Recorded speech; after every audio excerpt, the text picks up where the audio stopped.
So, thanks to be here. I think also after the lunch break, a lot of people just your stomach need a little bit to digest. So usually it's not good to have so many technical stuff. And I was thinking this day, when I was thinking about talking here, that I just want to talk from my perspective as a CTO a little bit to you.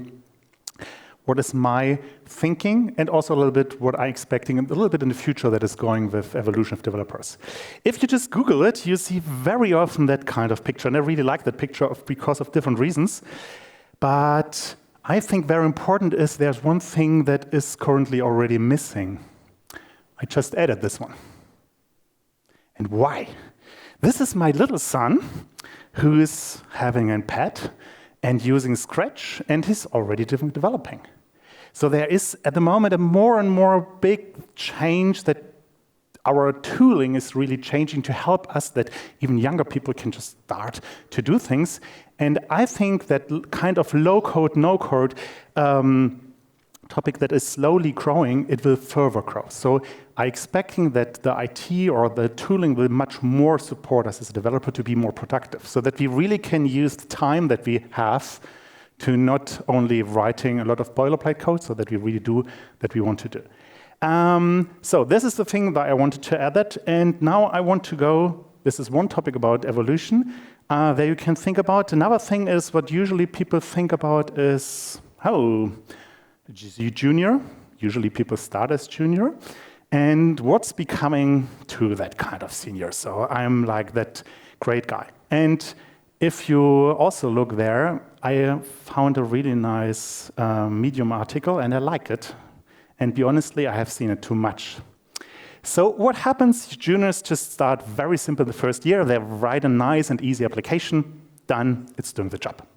Now they're learning, and it's good that they learn. So they learn different techniques, then they lay patterns to do things. So somebody say, yeah, okay, we should do it a little bit more complex and have it more structured and not directly putting out static strings.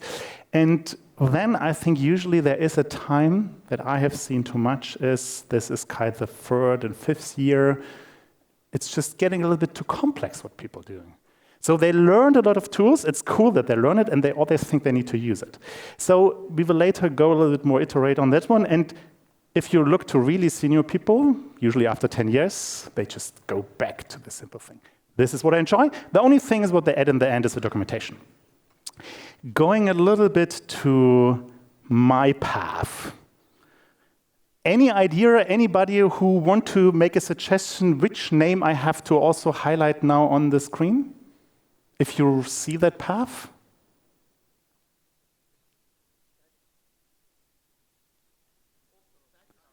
What?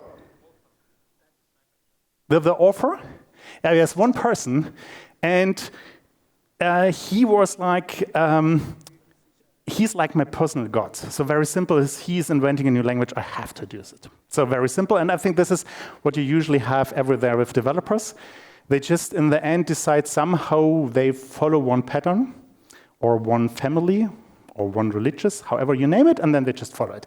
So this is in one kind really good because it makes it your path very clean and very easy. But if you look, be honest, how my path was real, and this is reality. So, and this was only the thing that I was thinking about. I think there are even maybe 10 languages more that I have already used actively in my career. Because even if you follow that simple path and you think, hey, come on, who's the guy on Stack Overflow or who's the guy who's my leader? I just follow him. Yes, you can follow him, but you should always look left and right and maybe readjust it later in your life. One further development that is going, I think, a step further, and this is also important, this is this thing. I think a lot of people know that I get currently a lot of rejection if I talk to developers and ask them, do you are willing to try it out? No, it will not work. No way. But if you really look back 10 years ago or even 5 years ago with AI and what AI was creating for images, yes, these images were ugly. It was somehow showing, so if you said, I want to have a cat with a blue sky and to clouds and whatever, it was producing something, but nobody likes it. But if you compare it now 5 years later, if you put a real proper context around, it's amazing what it's doing. And I think this will not end. So I always tell to people, try it out and be at least involved what is, or at least always up to date what is going on. Even if you don't use it on daily use, always use that or think about the technologies. Because from my perspective as a CTO, there are two main reasons. One is we have more and more lack of developers. So if we have less people that need to produce more stuff, we need to have much better tooling that helps everybody just to deliver it. So now I come to an interesting point. So usually you have two developers and they are meeting each other. This is one of my private projects that I'm doing. You can also find on GitHub. So two people are meeting, and I'm now two people on the stage, so it's not so easy, but I just will always go left and right to have it more easy. So I'm just meeting, and they say hey, yeah, do you have seen that really great project that I have done? Yeah, I've seen it, okay. And do you see all the nice technology? So what I'm using is, I'm using React. I built it together with Nest.js because it's just perfectly working, and then as testing, I used the new playwright and sticked everything together in a monorepo with NX and used Docker to have one possibility to distribute it. Then one is Electron, and so on and so on. So what's going on? It's just talking about every kind of technology. And I can even further extend it. In the end, you see on the right side, this is something I then designed, PCP, let it produce in China, get it directly sent to me, and I'm just really happy. The main question that people usually don't answer is, for what? For that. So this is my gas heater that I have, and I can just monitor it, and I can just, even I'm lazy, I don't have to go downstairs just to change something.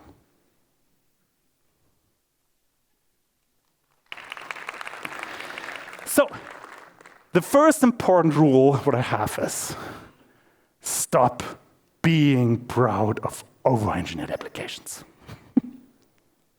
Very simple. It's great to use technology, and it's great to know technology. But the question is, do I always have to use it? I think you should really ask this always to yourself. If you are growing, think about if this is the right thing. The next important thing for me is don't solve non-existing problems. Because even more important to that kind of heater topic is I already have a solution that is already working since 2 years. This is just not, for me, built on a nice technology. So it's just already perfectly working. It's just on an ESP system from a person. I just ordered a different PCB that is just very ugly looking, but it's constantly working since 2 years. So this is what I always see again and again. People just want to do things better. This is on one side really great, but you always need to think a little bit about the business value. And there's another topic is, because you know how to use this, it doesn't mean everything is a nail. This is usually what I see with people between regular and senior developers. They learned as a regular a lot of frameworks, and I also understand that. You learned it and now you like to use it. But again and again, rethink, is it something that I really need now? Maybe I need it in a year. And it can also happen, and this happened also to me in my life. I just had some kind of languages that I learned and never used. But it was really valuable to do it. And going back to my conclusion, there is hobby, an activity that you do regularly in your free time to enjoy yourself that usually costs money and brings nothing. Then you are not working. So I think this is the important thing is you can do like what I'm doing in your hobby time and enjoy it to use all technology, try it out, do amazing stuff. Also, what I heavily do is to try to have pull requests, push it back into the open source ecosystem and do it. But if you're at work, really try to be more strict to think about what is really needed at the moment. And I think if you really follow that, it will heavily boost your career. Because this is something that people on my level really enjoy and like. So you easily understand. If you follow that one, that is really helpful. So for me, just to wrap it very simple up, what makes a good dev for me is introduce new things only if it reduces the entropy or the complexity. If you don't know the name entropy or the word, this is one word that is very common in the second rule of the thermodynamics, and this is meaning if you have a system that is even a closed system, it just over time inducing the entropy, and entropy is something like complexity. And this is what you usually see in the developer projects. If you just have a system, from the time it automatically increases the complexity, even without further adding. So be very careful if you do that, and always think about this one. And the second thing, more simple, simplicity. That was all from my side. I really hope you enjoyed that nice 15 minutes. If you want to follow me on GitHub, you can see what I'm usually doing. There are also some orgs. I have usually organized my stuff in orgs. And if you want to connect on LinkedIn, I'm happy to connect. Or even if you like to maybe work for me, just reach out to me. Have a nice day.